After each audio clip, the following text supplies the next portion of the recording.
Oggi Villisca, nell'Iowa, è ancora una cittadina con poco più di 2000 abitanti.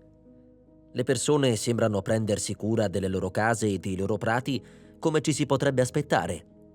Se si visitasse Villisca, sarebbe difficile immaginare che una tragedia così orribile possa essere mai accaduta lì. Ma molti credono che la piccola Casa Bianca all'angolo dell'estremità orientale della città se lo ricordi bene. Chiamata Villisca Axe Murder House, questa location è stata inserita nel National Registry of Historic Places nel 1998. Sebbene la gente del posto non prenda molto sul serio le storie paranormali associate alla casa, molti credono che se esistesse un luogo al mondo infestato, questo sarebbe sicuramente quello. Presente in ogni show di caccia ai fantasmi e obiettivo ricercato dagli investigatori amatoriali, molti affermano di aver sentito voci di bambini, ombre anomale e persino passi provenire dalla soffitta, il luogo in cui si è ipotizzato che l'assassino potesse aver atteso che la famiglia Moore si addormentasse. Secondo una leggenda, si dice che una nebbia aleggi per tutta la casa, più o meno nello stesso periodo dei raccapriccianti omicidi, forse a simboleggiare la mancanza di una conclusione del caso. Ma cosa sarà mai successo più di un secolo fa in questa casa?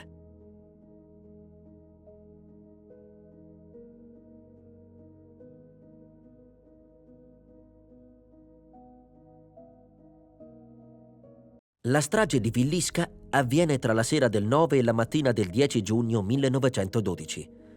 È da poco passata la mezzanotte e la casa della famiglia Moore è avvolta nel silenzio.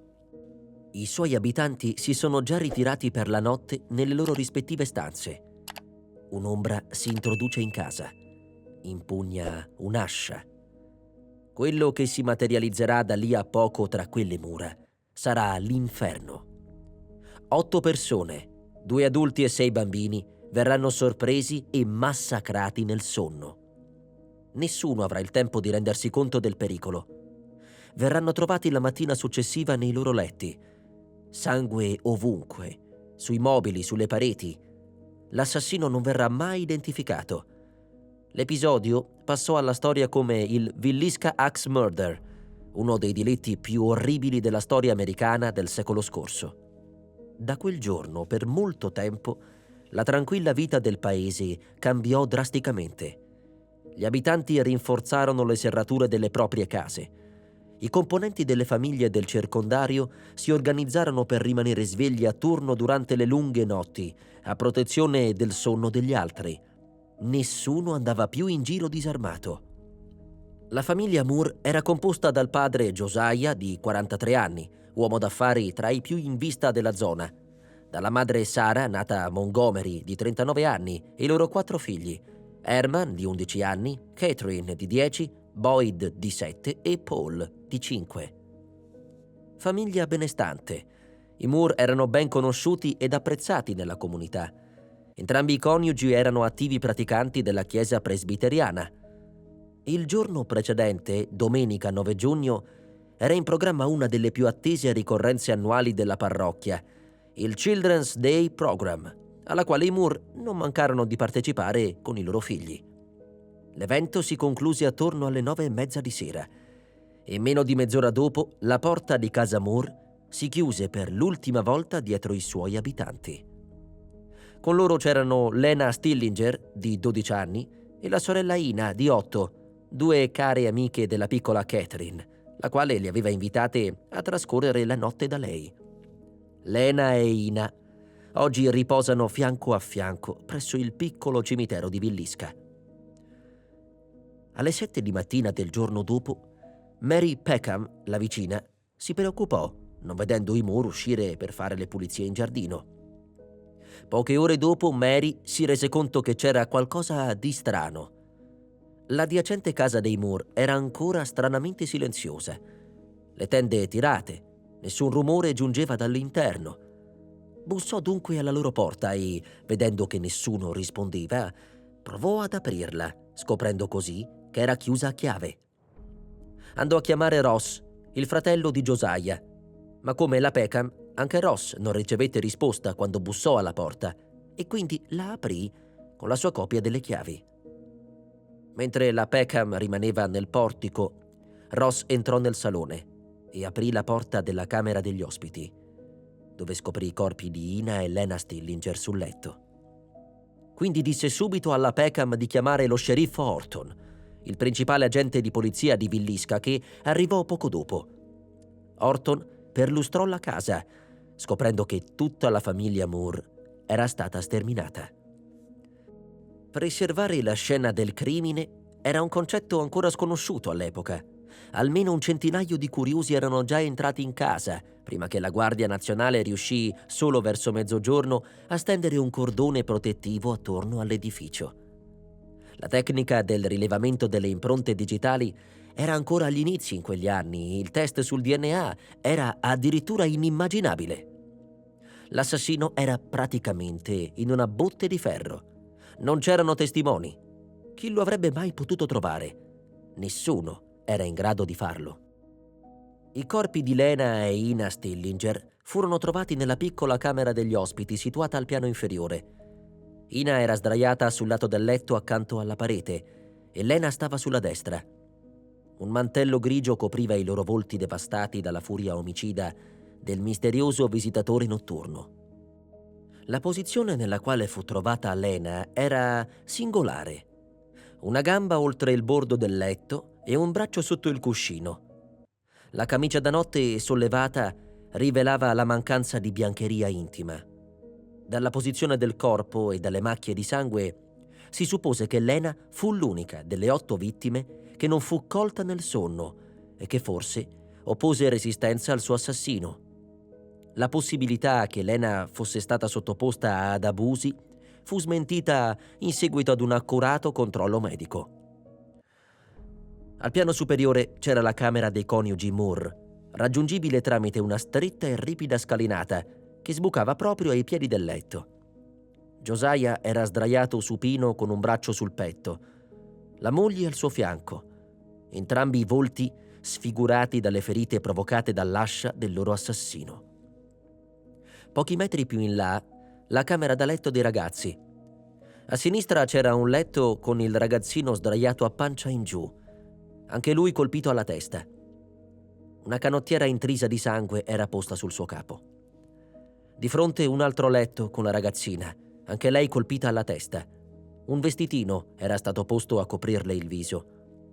Sul lato opposto un terzo letto con i 2 fratelli più piccoli. Anche le loro teste erano state fracassate a colpi d'ascia. All'analisi dei fatti, le uniche cose certe erano le seguenti. 8 persone erano state uccise a colpi d'ascia da ignoti. Apparentemente tutte le vittime furono sorprese nel sonno. L'ora della morte fu fissata poco dopo la mezzanotte del 12 giugno 1912. Tutte le vittime furono ritrovate con i volti coperti da indumenti e tutte le finestre furono trovate con le tende chiuse. 2 finestre prive di tende erano state coperte utilizzando indumenti appartenenti ai Moore. Una lampada a cherosene fu trovata ai piedi del letto di Josiah e Sarah e una identica ai piedi del letto delle sorelle Stillinger, insieme ad un'ascia insanguinata appartenente allo stesso Josiah Moore e un portachiavi. Per terra, vicino all'ascia, una fetta di bacon avvolta in uno strofinaccio e una identica fu trovata nel frigorifero. Sul tavolo dell'adiacente cucina una pentola piena d'acqua insanguinata e un piatto con gli avanzi di un pasto. Sul soffitto delle camere del piano superiore furono trovate gocce di sangue, presumibilmente dovute al movimento dell'ascia verso l'alto tra un colpo e il successivo. Una delle scarpe di Sarah era sul pavimento dalla parte del letto dove si era coricato il marito. Presentava tracce di sangue al suo interno e sotto la suola. I medici arrivarono alla conclusione che il delitto doveva aver avuto luogo tra la mezzanotte e le 5 del mattino. 2 sigarette spente ritrovate nella soffitta suggerivano che l'assassino o gli assassini avevano aspettato pazientemente che i Moore e le sorelle Stillinger si addormentassero. La strage iniziò nella camera dei padroni di casa, dove Josiah e Sarah Moore stavano dormendo. Josiah ricevette più colpi d'ascia di ogni altra vittima. La sua faccia era stata talmente sfigurata che gli mancavano gli occhi. Innumerevoli sono i punti che non sono mai stati chiariti e sui quali purtroppo non si possono fare che supposizioni. Innanzitutto, da dove sia entrato e uscito il killer. Le porte erano chiuse a chiave, ma non vi era nessuna chiave inserita nella toppa, il che può significare che chiunque dotato di una copia della chiave poteva entrare indisturbato, chiudendosi la porta dietro di sé. Le finestre del primo piano però sono un'altra validissima ipotesi, perché sembra che una delle finestre sul retro non fosse chiusa bene, il che equivale a dire che chiunque avrebbe potuto avere accesso all'abitazione. Ma come avrebbe potuto l'assassino uccidere 8 persone nel sonno, riuscendo a cogliere così tanta gente di sorpresa? Inoltre, la casa era immersa nelle tenebre. Come avrebbe fatto ad illuminarsi la strada, tanto più che dei grossi tendoni impedivano a qualunque luce di entrare? E chi ha tirato i tendoni? Sono stati i Moore prima di coricarsi, oppure è stato l'assassino? Il fatto che le 2 finestre senza tende fossero state trovate anch'esse oscurate potrebbe far pensare che sia stato il killer. L'assassino forse cercava qualcosa e una volta oscurate le finestre avrebbe potuto accendere le lampade senza doversi preoccupare di eventuali osservatori esterni. L'acqua sporca di sangue nel pentolone in cucina potrebbe essere stata usata dall'omicida per lavarsi le mani. E infine l'arma del delitto, che apparteneva al signor Moore, fa sorgere un altro paio di domande. Dove era l'ascia quando il killer se ne è appropriato? Il massacro è stato premeditato? Il killer voleva uccidere proprio i Moore? O è stata una scelta casuale? È proprio quest'ultima una delle ipotesi più accreditate. Nessuno avrebbe potuto odiare Josiah Moore al punto da voler massacrare lui e l'intera famiglia in maniera così cruenta. L'ipotesi di un killer venuto dall'esterno, più precisamente di un serial killer, come lo chiameremmo oggi, trova credito in una serie di omicidi avvenuti in circostanze simili negli stessi anni. Nel corso delle indagini emersero i nomi di molti potenziali sospettati, tra cui un certo Andy Sawyer, il reverendo George Kelly, Frank F. Jones, William Mansfield e Henry Lee Moore. Giorgio Kelly fu processato 2 volte per questi omicidi. Il primo processo finì senza un verdetto, mentre il secondo terminò con l'assoluzione. Altri sospettati furono prosciolti nel corso delle indagini. Ogni persona di passaggio straniero misterioso fu un sospettato per l'omicidio. Uno di essi era un uomo di nome Andy Sawyer. Non c'erano prove che lo collegassero al crimine, ma il suo nome venne spesso fuori nelle testimonianze al grand jury. Secondo Thomas Dyer di Burlington, caposquadra alla Burlington Railroad, Andy Sawyer lo avvicinò a Creston alle 6, la mattina che i delitti furono scoperti. Sawyer era ben rasato e indossava un vestito marrone. Le sue scarpe erano infangate e i pantaloni erano bagnati fino alle ginocchia. Stava cercando impiego e, dal momento che Dyer necessitava di un uomo in più, fu assunto sul posto. Dyer testimoniò che più tardi quel pomeriggio, quando la squadra di lavoro raggiunse Fontanelle, sempre in Iowa, Sawyer acquistò un giornale e andò a leggerlo da solo. Il giornale aveva in prima pagina la notizia degli omicidi di Villisca e, secondo Dyer, Sawyer era molto interessato. Il team di Dyer si lamentò che Sawyer aveva dormito coi suoi vestiti addosso e era desideroso di stare sulle sue. Erano anche turbati che Sawyer avesse dormito con la sua ascia vicino. Parlava spesso degli omicidi di Villisca e si informava se un colpevole fosse stato arrestato. Sawyer inoltre raccontò a Dyer che era stato a Villisca quella domenica sera e aveva sentito parlare degli omicidi. Intimorito di essere incluso tra i sospettati, se n'era andato, arrivando il mattino dopo a Creston. Dyer era sempre più sospettoso e chiamò lo sceriffo il 18 giugno 1912, 8 giorni dopo la strage. Dyer testimoniò successivamente che, prima che lo sceriffo arrivasse, si avvicinò a Sawyer da dietro. Sawyer si stava grattando la testa con entrambe le mani e a un certo punto fece un salto all'improvviso dicendo, non diretto a Dyer, «Ti taglierò la maledetta testa!» Nello stesso istante iniziò a fare dei movimenti con l'ascia e cominciò a tagliare i mucchi di legna di fronte a lui. John Robert, il figlio di Dyer, testimoniò che un giorno, mentre con la squadra stavano andando verso Villisca, Sawyer gli disse che gli avrebbe mostrato dove il killer uscì dalla città. Gli mostrò il punto esatto dove l'assassino avrebbe attraversato i binari ferroviari e Robert confermò che c'erano delle impronte nel terreno bagnato a nord della banchina. Sawyer non fu più ritenuto un sospettato quando la polizia vide che poteva fornire un alibi certo per la notte del delitto, perché si trovava a Osceola, nell'Iowa. Era stato arrestato per vagabondaggio e lo sceriffo ricordava di averlo accompagnato al treno per mandarlo via attorno alle 23. Kelly era un ministro del culto inglese che si trovava in città la sera degli omicidi. Fu descritto come un tipo strano che aveva sofferto di esaurimento nervoso da adolescente. Da adulto fu accusato diverse volte di voyeurismo e diverse volte aveva chiesto a delle ragazze di posare nude per lui. L'8 giugno 1912 si trovava a Villisca per fare da insegnante al Children's Day Services, a cui partecipò l'indomani anche la famiglia Moore. Lasciò la città il 10 giugno, tra le 5 e le 5:30 di mattina, prima che i corpi venissero scoperti. Nelle settimane che seguirono, mostrò un grande interesse per il caso, scrivendo molte lettere alla polizia, agli investigatori e ai familiari delle vittime. Un investigatore privato gli rispose, chiedendo di alcuni dettagli che il reverendo Kelly poteva conoscere a proposito degli omicidi. I suoi noti problemi mentali fecero venire il dubbio agli investigatori se conoscesse i dettagli dell'omicidio perché era l'esecutore o perché si stava immaginando tutto. Nel 1914, 2 anni dopo l'omicidio, Kelly fu arrestato per aver spedito materiale osceno per posta. Stava molestando una donna che aveva fatto domanda per essere la sua segretaria. Fu mandato al St. Elizabeth's Hospital, l'ospedale nazionale di salute mentale di Washington. Gli investigatori ipotizzarono quindi che Kelly potesse essere l'assassino della famiglia Moore. Nel 1917 Kelly fu arrestato per la strage di Villisca. La polizia ottenne da lui una confessione che arrivò dopo un lungo interrogatorio, ma Kelly in seguito ritrattò.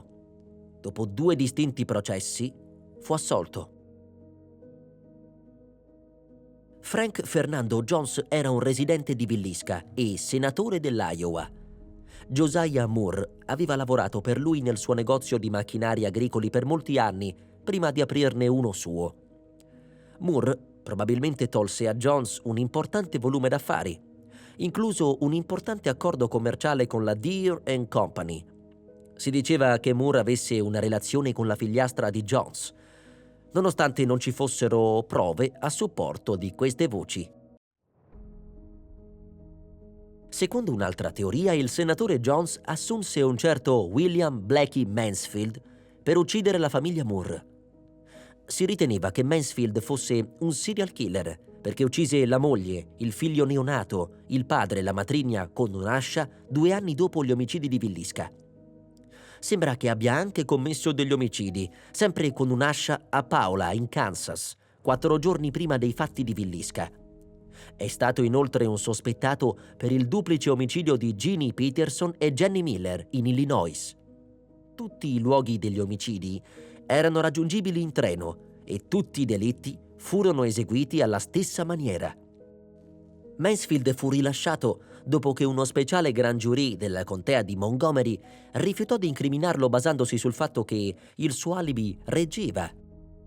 9 mesi prima degli omicidi di Villisca, un simile caso di omicidio con ascia si ebbe anche a Colorado Springs, dove H.C. Wayne, sua moglie, suo figlio più Mrs. A.J. Barnum erano stati trovati morti. Proprio per queste similitudini, gli omicidi di Colorado Springs furono strettamente collegati a quelli della casa dei Moore. La polizia di Colorado Springs riteneva che i delitti potevano essere stati compiuti dalla stessa persona, anche se in città diverse. Come negli omicidi di Villisca, le coperte del letto erano state messe a copertura delle finestre in modo da evitare che i passanti potessero guardare dentro. Esattamente come a Villisca, L'assassino di Colorado Springs aveva pulito l'ascia dal sangue e coperto la testa delle vittime con delle lenzuola. Mansfield era anche il primo sospettato dal Burns Detective Agency di Kansas City, nonché dal detective James Newton Wilkerson, che lo definì come un serial killer dipendente dalla cocaina. Secondo le indagini di Wilkerson, tutti gli omicidi di cui Mansfield era sospettato erano stati compiuti precisamente nello stesso modo, prova che erano stati commessi dalla stessa persona. Wilkerson dice che poteva provare che Mansfield era presente in ognuno di questi posti la sera degli omicidi. In ogni delitto, le vittime erano state colpite a morte con un'ascia e le finestre delle case venivano coperte. Una lampada accesa senza la copertura di vetro era lasciata ai piedi del letto e una bacinella nella quale l'assassino si era lavato veniva ritrovata in cucina. In tutti i delitti l'assassino evitava di lasciare impronte digitali, indossando dei guanti, cosa che Wilkerson riteneva essere una forte prova contro Mansfield, dal momento che egli sapeva bene che le sue impronte erano registrate alla prigione militare federale di Leavenworth. Wilkerson nel 1916 riuscì a convincere il gran giurì ad aprire un'indagine e Mansfield fu arrestato e portato nella contea di Montgomery a Kansas City. Le registrazioni dei libri paga, comunque, fornirono un alibi a Mansfield per la notte degli omicidi di Villisca. Fu rilasciato per mancanza di prove. Vinse successivamente una causa contro Wilkerson e fu risarcito di $2.225. Wilkerson ritenne che la pressione del senatore Jones risultò decisiva non solo nel rilascio di Mansfield, ma anche nel conseguente arresto e processo del reverendo Kelly. Nel maggio del 1913, un certo Henry Moore, ma con nessuna parentela con Josiah Moore, fu arrestato a Columbia, nel Missouri, per l'omicidio della madre e della nonna materna a colpi di ascia. Henry Moore passò quasi tutta la sua vita in carcere, prima in riformatorio, da dove fu rilasciato l'11 aprile 1911, e dopo la condanna per matricidio ci rimase fino all'età di 82 anni. Sarà un caso che il Villisca Axe Murder e tutti gli altri casi siano andati in scena nel Midwest proprio in quel periodo? Forse no. Resta il fatto che nulla fu addebitato ad Henry Moore, se non l'omicidio per cui era stato arrestato. Durante l'inchiesta emerse anche che Sam Moyer, il fratellastro di Josiah, spesso lo aveva minacciato di morte. Ciò nonostante, dopo approfondite indagini, l'alibi di Moyer lo liberò da ogni sospetto.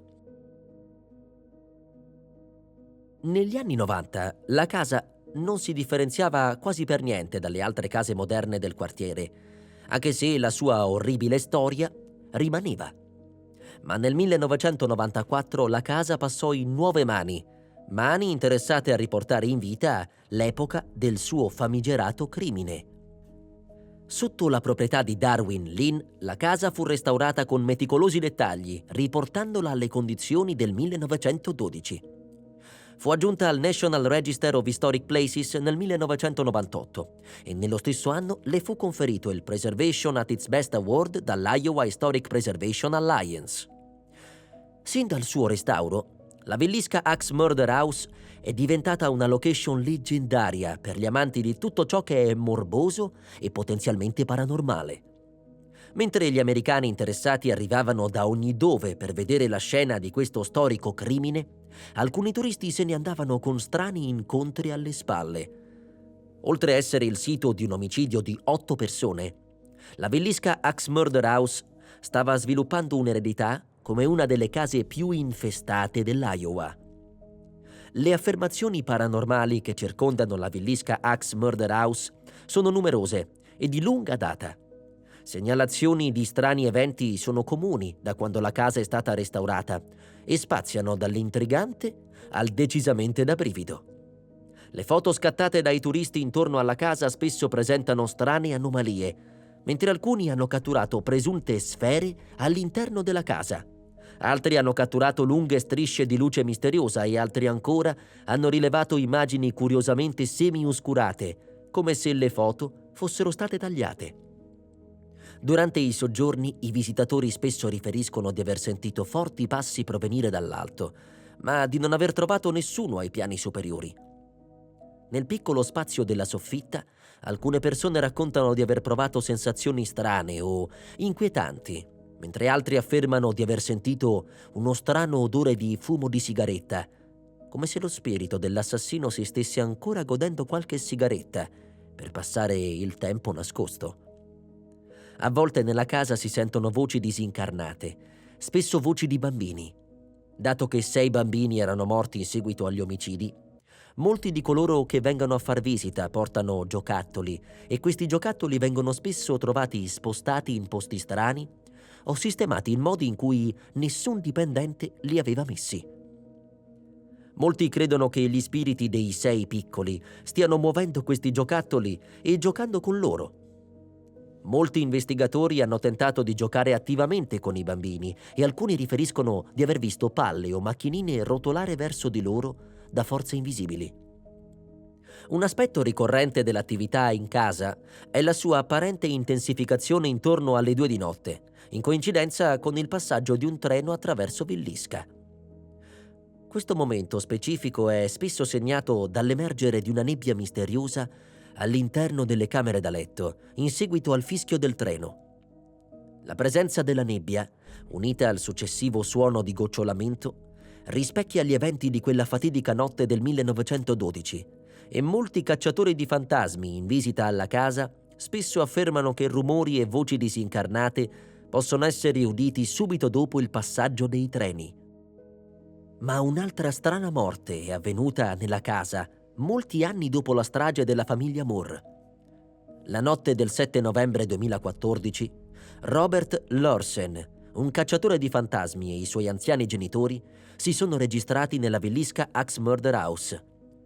Johnny Hauser era il custode dell'edificio ed è stato lui a registrare gli ospiti quella notte prima di andare a letto.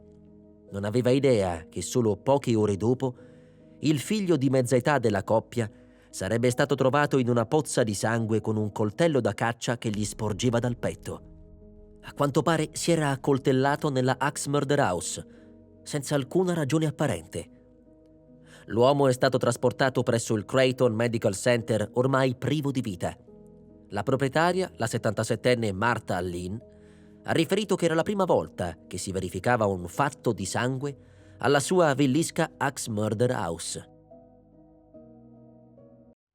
Dagli anni 90 la Villisca Axe Murder House ha catturato l'immaginazione dei media nazionali, non solo per la sua storia, ma anche per le inquietanti affermazioni legate alla presenza di fenomeni paranormali.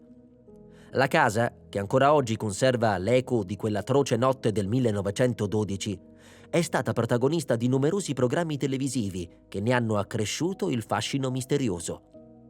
Nonostante il passare degli anni e la scomparsa delle prove fisiche, la casa continua a essere un luogo di pellegrinaggio perché cerca di risolvere il caso irrisolto o semplicemente spera di entrare in contatto con l'aldilà. I tour sui fantasmi e le indagini notturne sono diventati una vera e propria attrazione turistica, richiamando migliaia di visitatori ogni anno, molti dei quali desiderosi di fare esperienza diretta con questi spiriti inquieti.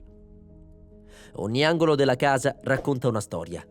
Ogni porta che cigola e ogni ombra che si allunga sembrano sussurrare il ricordo di quella notte terribile. La casa non ha mai dimenticato e i racconti di strani rumori, luci misteriose e sensazioni di freddo improvviso si moltiplicano di continuo. C'è qualcosa di inquietante nell'aria che aleggia ancora tra le mura di quella dimora, come se fosse in attesa di svelare un segreto nascosto da oltre un secolo.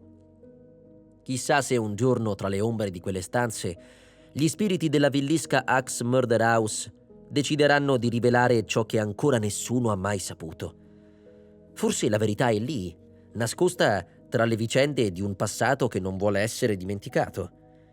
E magari chi avrà il coraggio di entrare nella casa di notte, ascoltando il silenzio che segue il buio, avrà finalmente l'occasione di conoscere un segreto che ha resistito al tempo. Ma, per ora, la casa resta in attesa, custodendo il suo mistero come una cicatrice che non si rimargina mai.